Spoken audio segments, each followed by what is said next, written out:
Perkenalkan, nama saya Ismiati Nur Aulia dengan NIM 2353141173. Perkenalkan, nama saya Muhammad Hidayat Ilham dengan NIM 2353141135. Di sini saya akan membahas perancangan basis data ST Desa. Yang pertama, latar belakang. ST Desa hadir sebagai solusi dalam menghadirkan produk teh premium dari desa untuk masyarakat Indonesia. Menggunakan bahan dasar berkualitas tinggi, produk ini telah terbukti laris di pasaran dan mampu bersaing di tengah maraknya minuman kekinian. Keunggulan ST Desa adalah stabilitas pasarnya sepanjang tahun, sehingga tidak tergantung pada tren musiman dengan konsep ST yang menyegarkan dan dikemas secara menarik. ST Desa menawarkan rasa yang nikmat sekaligus konsistensi pasar. Sistem informasi yang akan dirancang bertujuan untuk mendukung operasional dan pengolahan data secara efisien, mencakup pencatatan transaksi penjualan, pengelolaan bahan baku, dan pembuatan laporan strategis. Yang pertama, user view kasir. Kasir bertugas mencatat transaksi penjualan di gerai ST Desa. Proses yang dilakukan meliputi kasir memasukkan daftar produk yang dibeli pelanggan ke dalam sistem. Sistem otomatis menghitung total harga berdasarkan data yang dimasukkan. Sistem menghasilkan struk transaksi untuk pelanggan. Kebutuhan data kasir meliputi yang pertama data produk. Di dalam data produk terdapat ID produk, nama produk, dan harga satuan. Yang kedua, data transaksi. Di dalam data transaksi meliputi ID transaksi, tanggal dan waktu transaksi, daftar produk, dan total harga. Yang kedua, user view supplier. Supplier bertanggung jawab menyediakan bahan baku seperti daun teh, gula, dan bahan kemasan. Proses yang dilakukan adalah supplier mengirimkan bahan baku sesuai dengan pemesanan. Sistem mencatat detail pengiriman bahan baku seperti jenis bahan, jumlah, dan tanggal pengiriman. Sistem menghasilkan bukti penerimaan bahan baku untuk diverifikasi di stop penerima. Manajer memeriksa laporan status pemesanan bahan baku untuk memastikan bahan yang dibutuhkan telah tersedia. Kebutuhan data supplier. Informasi data supplier meliputi ID supplier, nama supplier, kontak, dan alamat. Yang kedua, data bahan baku meliputi ID bahan, nama bahan, jumlah, dan tanggal pengiriman. Yang ketiga, user view manager. Manager membutuhkan data strategis untuk perencanaan dan evaluasi bisnis. Proses yang dilakukan adalah manajer mengakses laporan yang berisi data transaksi dan penjualan. Sistem yang menghasilkan grafik, ringkasan, statistik, dan rekomendasi produk unggulan berdasarkan data yang diolah. Kebutuhan data manajer yaitu total penjualan dalam periode tertentu baik harian, mingguan, maupun bulanan. Statistik produk yang terjual adalah jumlah dan total pendapatan. Data keuangan seperti pengeluaran dan pendapatan bersih. Yang kedua, desain konseptual. Pada tahap desain konseptual, kebutuhan pengguna dirancang menjadi sistem basis data. Yang pertama, kasir. Kasir membutuhkan data transaksi penjualan, informasi produk, dan laporan penjualan harian. Yang kedua, supplier. Supplier membutuhkan data tentang bahan baku, pengiriman bahan baku, dan laporan status pemesanan. Yang ketiga, manajer. Manajer membutuhkan laporan data penjualan, kinerja, dan pengelolaan stok bahan baku. Di sini saya akan melanjutkan tentang ERD. Nah, di ERD ini kita mempunyai entitas supplier yang dimana mempunyai atribut ID supplier, nama supplier, nomor rekening, dan juga kita mempunyai entitas faktur. Nah, entitas faktur ini mempunyai atribut ID faktur, tanggal, subtotal, pajak, dan juga total. Lanjut, ada entitas detail faktur. Nah, entitas ini mempunyai atribut ID detail faktur, ID faktur, dan juga ID produk, jumlah, dan total harga. Lanjut, ada entitas produk yang mempunyai atribut ID produk, nama produk, harga per unit, satuan. Lanjut, ada entitas transaksi, yaitu atribut ID transaksi, tanggal dan waktu transaksi, total harga, dan pembayaran.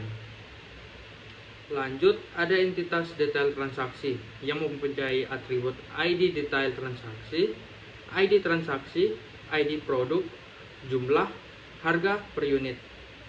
Lanjut, ada entitas penjualan harga yang mempunyai atribut tanggal penjualan, total penjualan, pengeluaran, dan penghasilan bersih.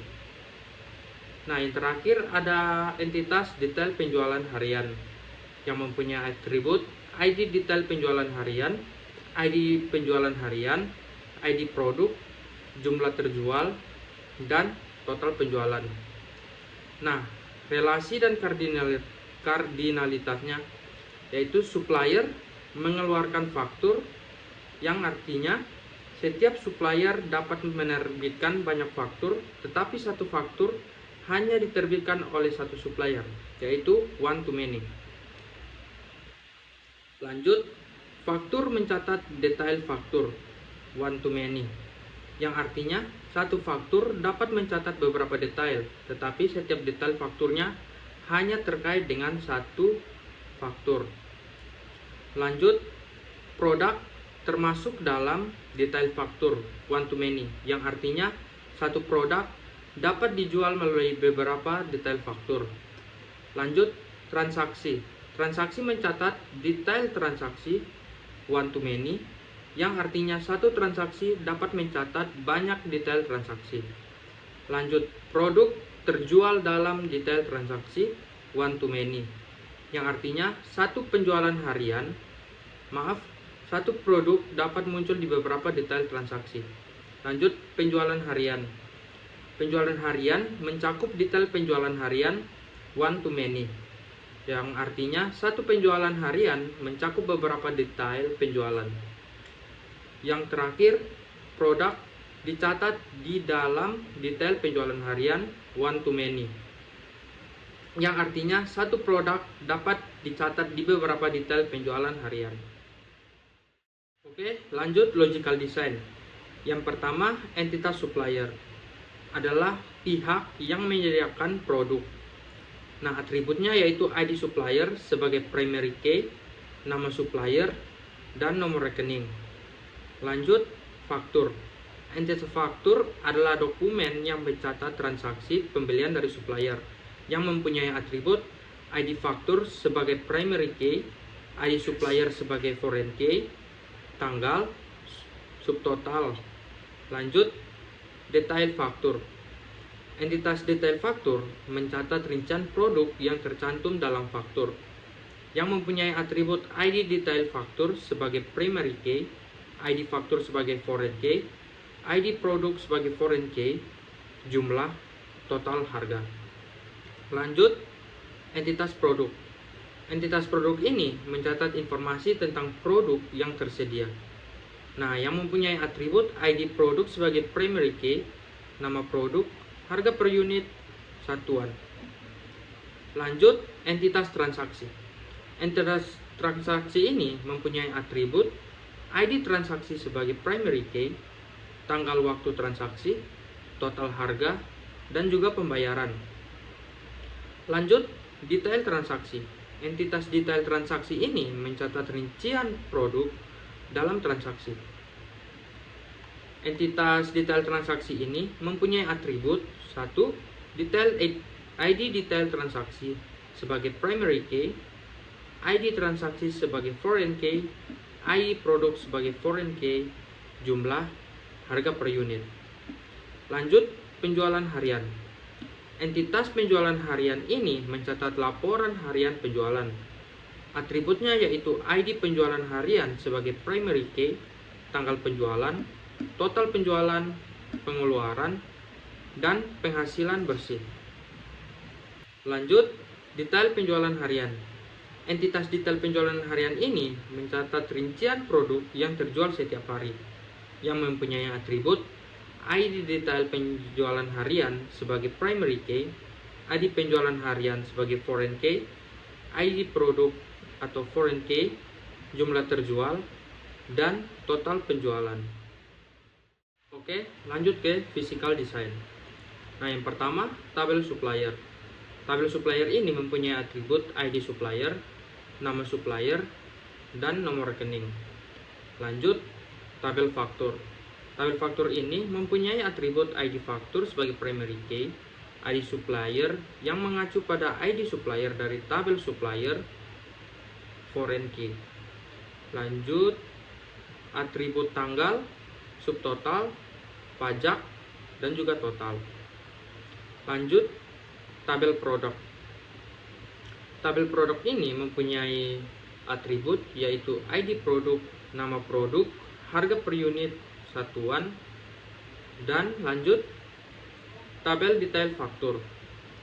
Nah, tabel detail faktur ini mempunyai atribut yaitu ID detail faktur, ID faktur, ID produk, jumlah, dan total harga. Oke, lanjut, entitas transaksi atau tabel transaksi. Nah, entitas transaksi ini mempunyai atribut ID transaksi, tanggal waktu transaksi, total harga, pembayaran. Lanjut, entitas detail transaksi mempunyai atribut ID detail transaksi, ID transaksi, ID produk, jumlah, harga per unit. Lanjut, kita mempunyai entitas penjualan harian yang mempunyai atribut ID penjualan harian, tanggal penjualan, total penjualan, pengeluaran, penghasilan bersih. Lanjut, entitas detail penjualan harian mempunyai atribut ID detail penjualan harian, ID penjualan harian, ID produk, jumlah terjual, total penjualan. Nah, untuk relasinya yaitu supplier ke faktur, yang artinya supplier memiliki banyak faktur. Lanjut, faktur ke detail faktur, yang artinya satu faktur memiliki banyak detail. Lanjut, detail faktur ke produk, artinya detail faktur mengacu pada produk. Transaksi ke detail transaksi, yang artinya satu transaksi memiliki banyak detail. Lanjut, detail transaksi ke produk, yang artinya detail transaksi mengacu pada produk. Lanjut, penjualan harian ke detail penjualan harian, yang artinya satu penjualan harian memiliki banyak detail, one to many. Lanjut, detail penjualan harian ke produk, yang artinya detail penjualan harian mengacu pada produk. Selanjutnya, rancangan output dan input sistem. Yang pertama, struk pembelian kasir. Sistem mencetak struk setelah kasir memasukkan data transaksi. Struk memuat nama produk, jumlah, harga satuan, total harga, dan tanggal transaksi. Yang kedua, faktur supplier. Faktur mencatat bahan baku yang dikirimkan oleh supplier termasuk jumlah bahan, harga per unit, dan total biaya. Yang ketiga, laporan harian manajer. Laporan ini berisi data jumlah transaksi, total item terjual, total pendapatan, dan statistik lain yang membantu manajer mengambil keputusan strategis. Jadi kesimpulannya, sistem informasi ST Desa dirancang untuk memenuhi kebutuhan kasir, supplier, dan manajer. Dengan desain basis data yang terstruktur, sistem ini akan mempermudah pencatatan transaksi, pengelolaan bahan baku, dan pembuatan laporan strategis untuk mendukung keberlangsungan bisnis.